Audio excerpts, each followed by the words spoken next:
Hi mga kagala, I'm going to SMS right now. Great! To buy some stuffs here in Watson's. Char! Hindi, oo nga, napabudol muna ako dito kay Watson's. My favorite lipstick and Cleopatra eyebrow. Siyempre, hindi lang yung pinunta ko dito. So, akit na tayo sa second floor. Nakapagsulo ako ngayon sa mall kahit na 40 minutes lang. Siyempre, kailangan natin ng me time. Pupunta ako ngayon dito sa Bro Lounge para magpa-wax ng anes, ng kilay.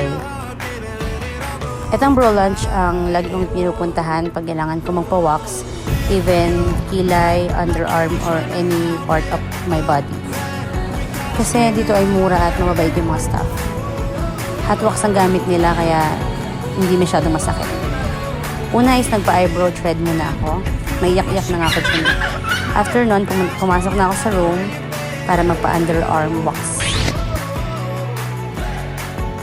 Ito na nga yung result ng eyebrow threading. Sobrang linis at halatang-halatang maganda siya. Share ko na din sa inyo ang hot underarm wax na ginagawa nila sa akin ngayon. Hindi masakit at hindi rin nakakaitim ng Kelly Bells. After i-wax, ibinubunot naman yung mga baby hair.